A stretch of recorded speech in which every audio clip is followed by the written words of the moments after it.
नमस्कार दोस्तों, मैं सत्यम मिश्रा और आप देख रहे हैं टीसी लर्नर्स का यूट्यूब चैनल।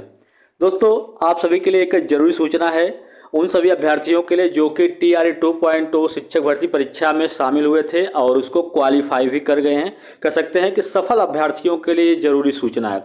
सूचना है दोस्तों कि जो भी अभ्यर्थी अभी इस परीक्षा में शामिल हुए थे, चाहे वे शिक्षा विभाग के हों, चाहे पिछड़ा या अति पिछड़ा कल्याण विभाग या अनुसूचित जनजाति के अभ्यर्थियों को सूचित किया जाता है कि अगर उनके द्वारा जो भी डॉक्यूमेंट अपलोड किया गया था, अगर उस डॉक्यूमेंट में किसी प्रकार की कोई गड़बड़ी है या वे डॉक्यूमेंट सही तरीके से नहीं पढ़े जा सकते हैं, तो उनको दोस्तों एक बार फिर से सुधार करने या कह सकते हैं कि अपलोड करने का मौका मिला दोस्तों।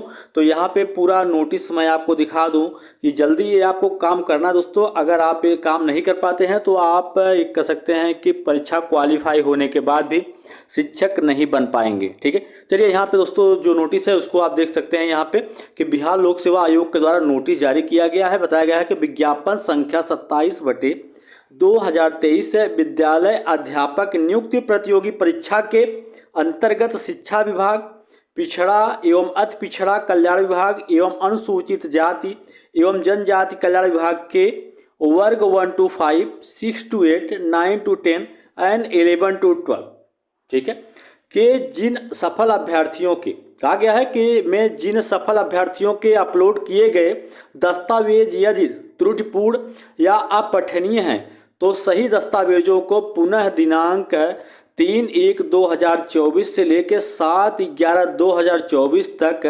अपलोड कर सकते हैं। दोस्तों, अपलोड करने के लिए यहाँ पे कहा गया है कि वे सभी अभ्यर्थी जिनके डॉक्यूमेंट जो हैं वे अपठनीय हैं या उनको उसमें किसी प्रकार की कोई त्रुटि है, तो उनको एक बार फिर से सही दस्तावेज पुनः दिनांक 3/1/2024 से लेकर 7/1/2024 तक अपलोड करने के लिए उनको मौका दिया गया है। ठीक है, तो कह सकते हैं कि एक गोल्डन चांस है भाई। जो भी इस कारण से सिर्फ बाहर हो रहे थे कि उनका जो डॉक्यूमेंट है वो गलत था या गलत अपलोड हो गया था, तो उनको एक बार कह सकते हैं कि BPSC की तरफ से मौका मिल गया। अब अपलोड करने के लिए करना क्या है दोस्तों? सबसे पहले आपको उनकी जो वेबसाइट है onlinebpsc.bihar.gov.in पर जाएंगे तो वहाँ पे अपने लॉगिन ID और पासवर्ड से लॉगिन करना है। उसके उपरांत अपने डैशबोर्ड पर जाकर त्रुटि रहित एवं पठनीय प्रति अपलोड कर सकते हैं। ठीक है, तो यहाँ पे दोस्तों आपको जाना कहाँ है कि उनके जो ऑफिशियल वेबसाइट है उस पर आप जाएंगे। वहाँ पे दोस्तों अपना लॉगिन ID और पासवर्ड से लॉगिन करेंगे तो आपका डैशबोर्ड ओपन होके आ जाएगा। वहाँ पे फिर आपका जो सही डॉक्यूमेंट हो, जिसको सही से पढ़ा जा सके या उसमें किसी प्रकार की कोई गलती ना हो, ऐसे डॉक्यूमेंट आप वहाँ पे अपलोड कर सकते हैं। ठीक है, सिर्फ अपलोड कर सकते हैं, लेकिन उसमें किसी प्रकार का कोई परिवर्तन मत करिएगा कि किसी और डॉक्यूमेंट के स्थान पे कोई और डॉक्यूमेंट हम वहाँ पे लगा दें। अगर ऐसा लगाते हैं तो आप फर्जी का शिकार हो सकते हैं, फर्जीवाड़े का। ठीक है, तो फिर आपके खिलाफ बड़ी कार्रवाई हो सकती है। और अपलोड किए जाने वाले दस्तावेजों की छाया प्रति 100 KB तक होना चाहिए। जो भी आप डॉक्यूमेंट या दस्तावेज अपलोड करने वाले हैं उसका जो साइज हो वो 100 KB का होना चाहिए।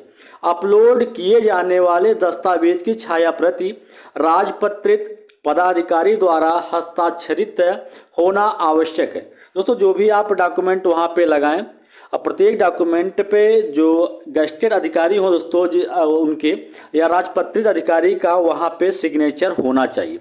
साथ ही अपलोड करते समय राजपत्रित पदाधिकारी का नाम, जो भी अधिकारी आपके डॉक्यूमेंट पर सिग्नेचर करेंगे उनका नाम होना चाहिए, वो किस पद पर कार्यरत हैं उनका हो, और कहाँ पे वो कार्य कर रहे हैं उसका स्थान का नाम। इसके अलावा उनका जो संपर्क संख्या है वो भी पोर्टल पर अंकित करना सुनिश्चित करें। कहने का मतलब है कि जो उनका मोबाइल नंबर है, कॉन्टैक्ट नंबर है, वो भी आपको वहाँ पे अंकित करना है।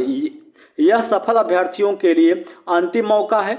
उक्त तिथि के बाद किसी तरह का कोई भी विस्तार नहीं किया है। कहा गया है कि दोस्तों ये आपके 3 से 7 तक आपको मौका मिला है। अगर आप इस समय आप परिवर्तन कर लेते हैं तो कर लेते हैं, इसके बाद से आपको किसी प्रकार का कोई मौका नहीं दिया जाएगा। ठीक है, तो आपको दोस्तों ये सारी चीज़ें कर लेनी है समय रहते।